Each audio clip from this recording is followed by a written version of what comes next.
Now, I was reading this book by Huston Smith called Why Religion Matters. And Huston Smith, if you don't know, is relatively well known as a philosopher of religion or something like that.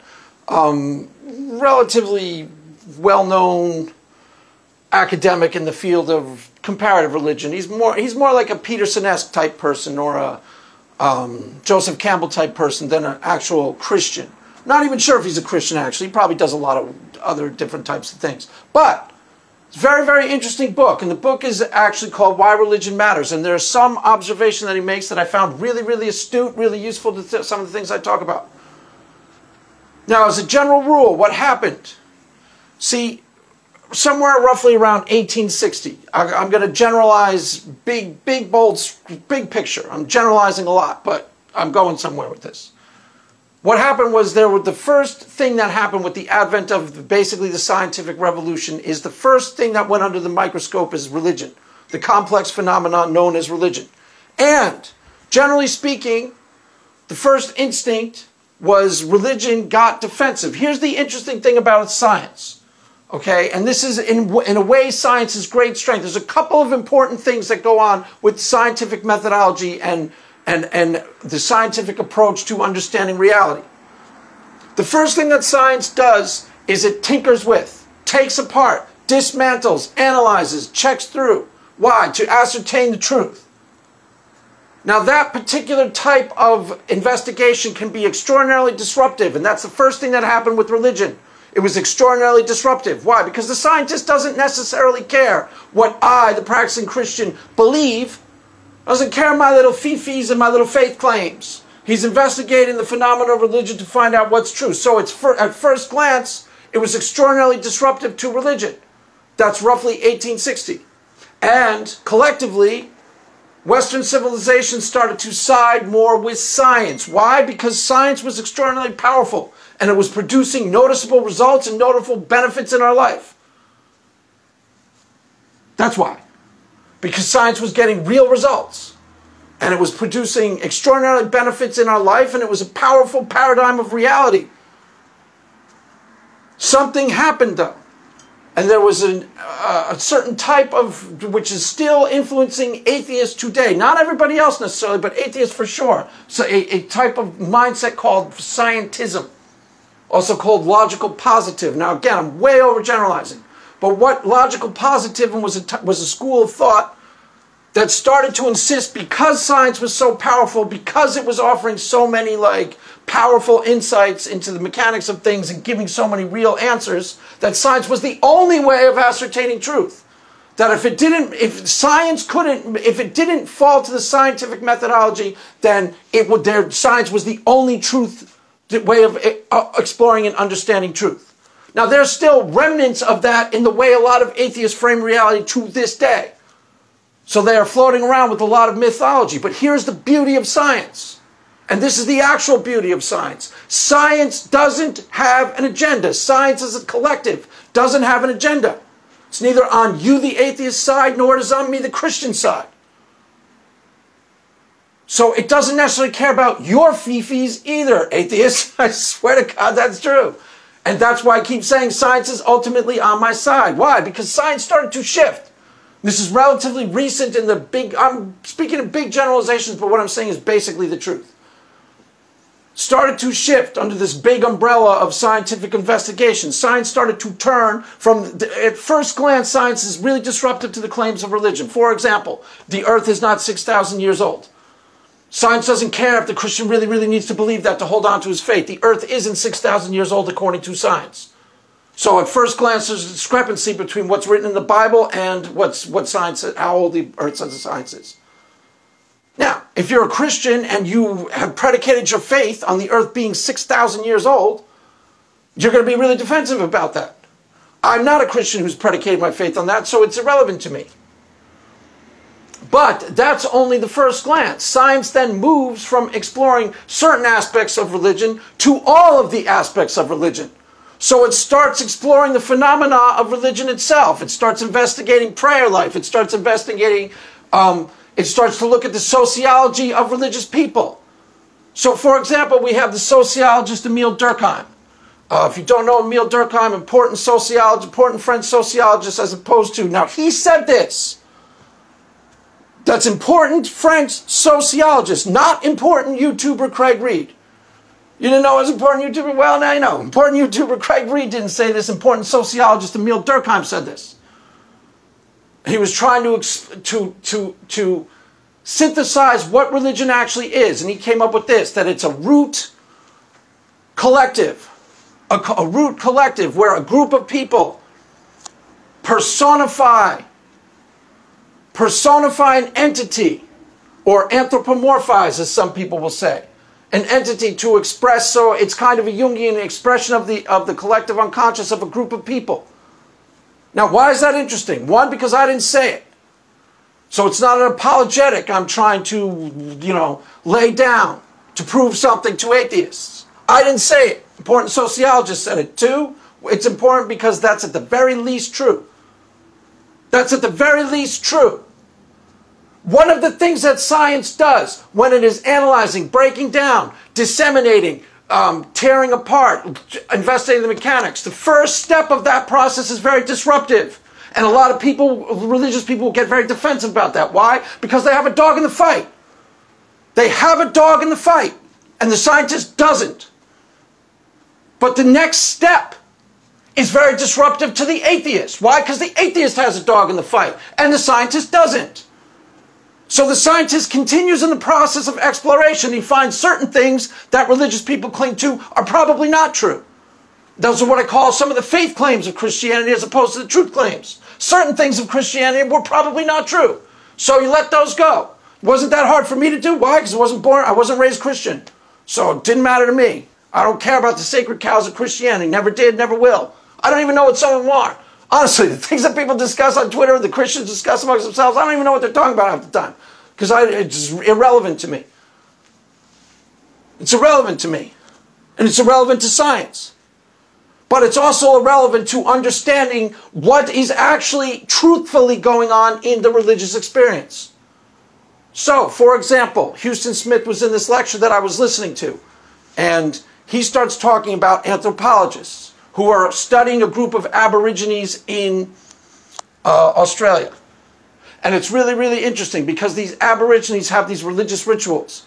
And they're so practiced at these rituals and they're so studied in these rituals that they have developed this hive-like mind. So much so that the anthropologists, skeptics of skeptics, scientifically minded, rational thinkers, were convinced that this particular group of Aborigines were actually telepathic. That they were actually telepathic. Because they'd be out hunting with one of them and someone would die in the tribe and the hunter would know. Now, what's actually going on there, science could probably understand. That they are using rituals and they're developing different parts of human consciousness through ritualization, through developing different techniques that we are normally used to developing different skill sets that we didn't even know necessarily human beings could potentially possess.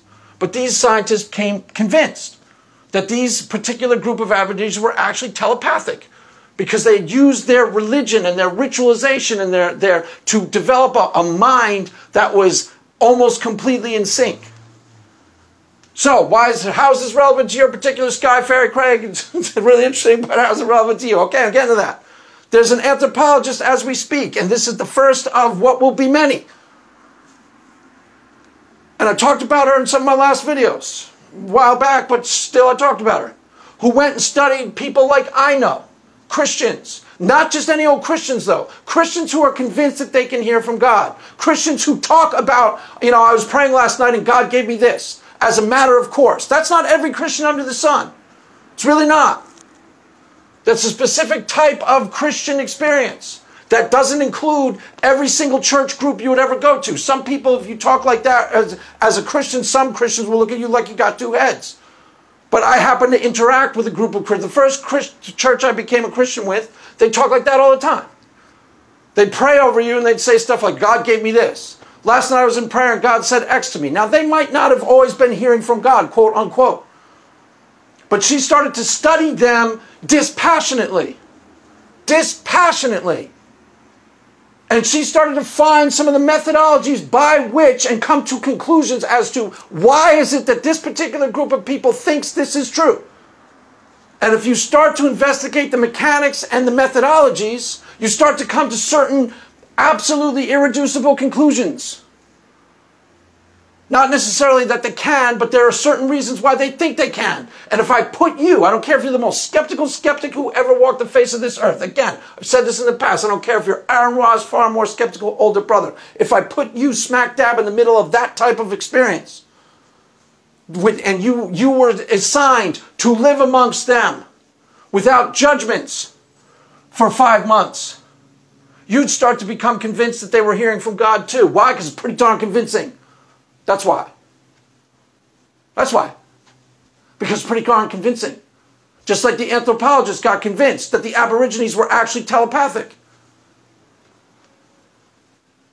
I don't care how skeptical you are. If I told you go live amongst this group of Christians for 5 months and try to adopt their ways, try and hear the way they hear, try and perceive the way they perceive, they would be able to teach you some of how they perceive.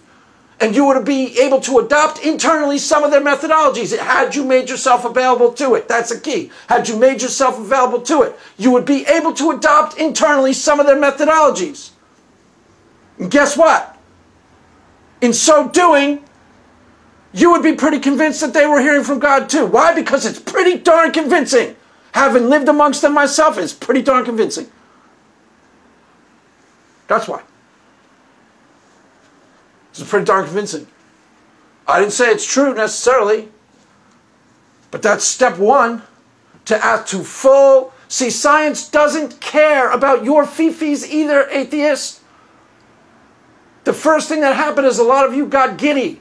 Science is going to destroy Christianity. Why? Because at first glance, Christianity went on the defense. Why? Because science is disruptive. Doesn't care about my Christian feelings. Really doesn't. Wants to find out what's truth. What's true? Provide evidence, that type of thing. But science keeps going. And it explores the totality of the phenomena, and it explores it in its full complexity. So it starts coming to different conclusions organically. Whoa, lo and behold, organically. Then the atheists have come to.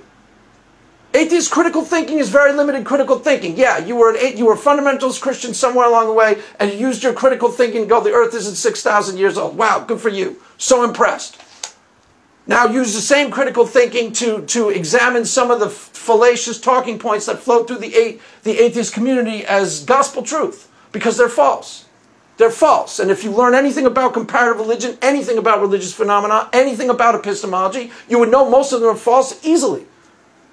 I was talking about this with an atheist on Twitter the other day. Which ones are false? Okay, for example, I'm not going to go into them all right now. For example, they can't all be true, but they can all be false. Talking about religions in general. Well, they have overlapping claims. And they don't negate each other at all. They only negate each other at first glance. And if you actually separate them into what their truth claims versus their faith claims and what they're actually claiming, you'll find that a lot of them are talking about the exact same things. And you can find mirrored scriptures, things, ideas, principles, values, mirrored. From book to book, faith claim to faith claim, and I could put a Rumi poet, I could put a Hindu poet or a Islamic poet, and the Psalms, and I could say which one's which. You wouldn't know. You'd have no idea. You'd have no idea. They can't all be right, but they can all be wrong. You wouldn't be able to tell the difference. You wouldn't be able to tell the difference. That's one. I don't know if I explained that well. It doesn't matter. I'll go into it again. I'll go into that in some detail because that's one that's a sacred cow of the atheist community that needs to be debunked, dismissed, discredited completely and utterly. Needs to be destroyed. Why? Because it's totally false.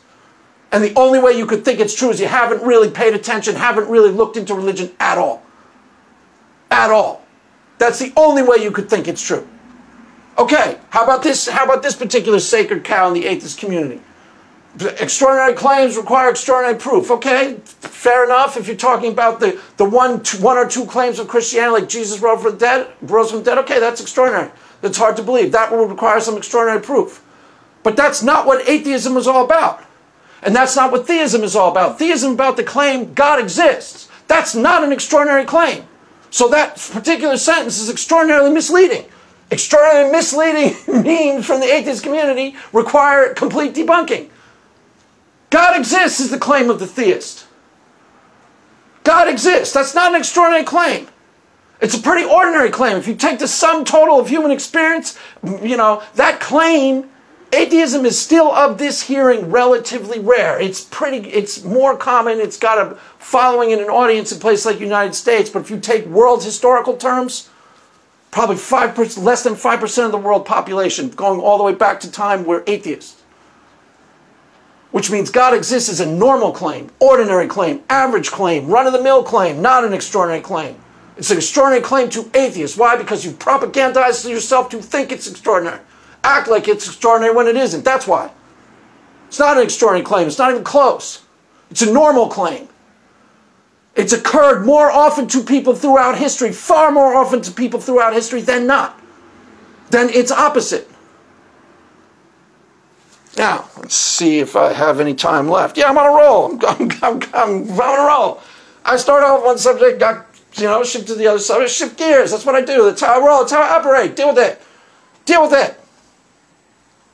So, getting back to the subject at hand, which is exactly what? So there was a part of, in the history of thought, there was something known as logical positivism. It's also called scientism. And what it is, it's an overvaluing of the methodologies of science. It's thinking science is the only avenue to truth. Now, there are holdovers of that way of thinking in the atheist community to this day. And why did it happen? It's interesting the mechanics of why it happened. Because it was a powerful paradigm that gave people powerful, real, tangible, real-world answers. Okay? So it impressed upon the imagination of man too much. That's the key. So you start developing a religion of science. A religion of science. Why? Because it's answering too many things too powerfully. So it messes with the imagination of the collective human mind. Science is awesomely powerful. If science says it, must be so. Yeah, all right, that didn't quite work. So I guess that's all I'll say on the subject for now. I'll go into this in detail. It's a very cool book. It got me thinking a lot of different subjects, and I'll be, going into them at some length in the videos to come. So get ready, get ready, get ready. It's going to be fun. It's going to be fun. You're not having fun now? Well, you'll be having fun soon. Don't worry about it. Anyhow, that's all for now, kids. Mass has ended. Go in peace. Amen.